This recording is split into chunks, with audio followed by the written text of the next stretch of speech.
Retirement sounds awesome, right? You don't have to wake up early for work, you can do whatever you want, you can spend more time out on the boat in the Keys. Yeah, that's the life.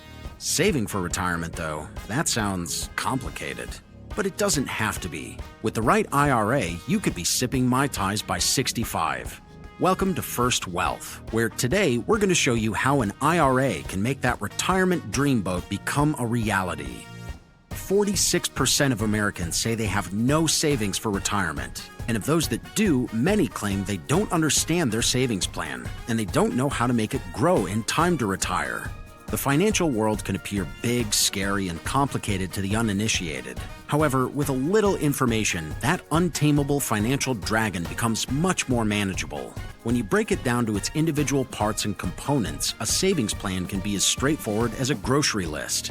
Today, let's take a closer look at IRAs. What is an IRA? IRA stands for Individual Retirement Account. IRAs are a popular choice among long-term investors due to the rate at which they grow and their tax advantages. One of the most attractive elements of an IRA is that they generally have an average expected return rate of 6%. This is well above the average interest rate of a traditional savings account and comes with the added advantage of being an investment account rather than a cash savings account. This means that IRAs tend to grow in accordance with inflation. Why does that matter? Well, a savings account just sort of sits there. The money hangs out in your account, losing value as inflation goes up, making it harder and harder to save an amount of money that would be livable. Investment accounts, by nature, rise with the value of the dollar, so your money is always worth a premium when you save using an IRA. But enough fluff. Here are the basics that you need to know about IRAs. 1. They are tax-advantaged investment accounts. 2. They are specifically intended for retirement savings, which means they're a long-term investment plan. 3. There are 4 primary types of IRAs: traditional, Roth IRAs, SEP IRAs, and simple IRAs. 4. Annual income limitations apply to both the deductibility of contributions made to traditional IRAs and contributions made to Roth IRAs. 5. Savings withdrawn from an IRA before the age of 59 and a half is penalized. 6. The average return rate is between 7 and 10%. How do IRAs work? IRAs are like miniature investment portfolios that are monitored and invested by fund managers. The riskiest investments are off limits, as the fund managers are responsible for guaranteeing a certain level of growth for their investors. One of the main draws of these types of accounts is the rate of growth, so managers tend to focus on high-yield, safe securities rather than get-rich-quick investments. A majority of the investments they make are safe bet investments like real estate, bonds, ETFs, and mutual funds. As we stated before, IRAs are long-term investments, which add stability to the growth rate. The longer an investment is given to mature, the more likely it is to succeed. So when an IRA is given 30 or 40 years to mature, the yield can be surprising. If a 25-year-old opens a $1,000 IRA and invests $200 a month for 30 years, when they retire at 65, they can expect to have over $380,000 in the account. And that is on the low end of the investment sphere. The earlier you start investing and the more you can set aside each month, the more successful your account will be.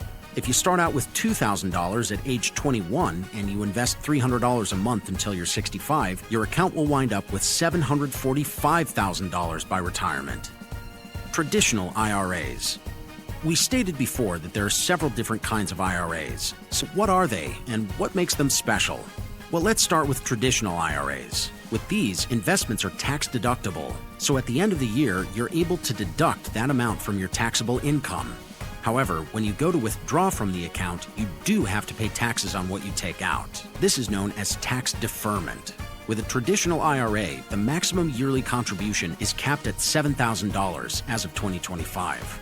After the age of 70, you are required to take distributions, known as RMDs. Roth IRA. Next up is the Roth IRA.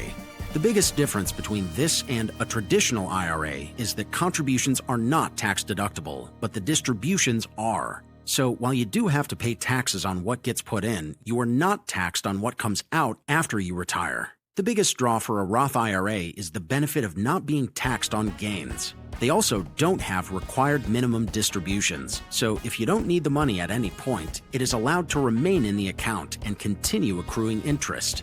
Roth IRAs are largely intended for middle and lower income class earners to start retirement accounts. Roths have income caps in 2025 of $165,000 per year for single filers and $246,000 for married couples. Simple IRAs.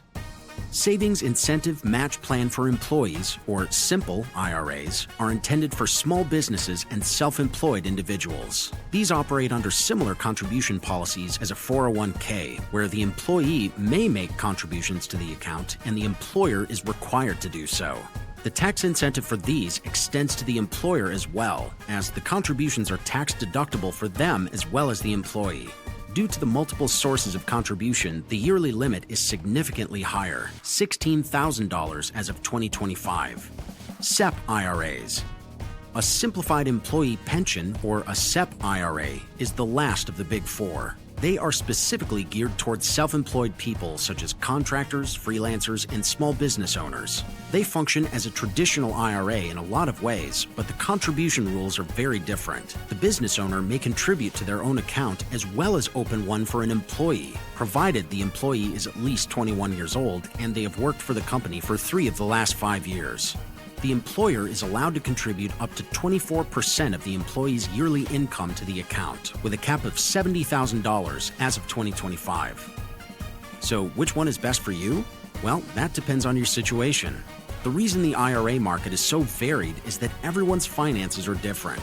IRAs provide several options for investing wisely in your retirement future and are always a safe bet. Do you have an IRA? How long have you been investing? Do you have any advice for newcomers to the world of individual retirement accounts? Sound off in the comments, and we'll see you in the next video.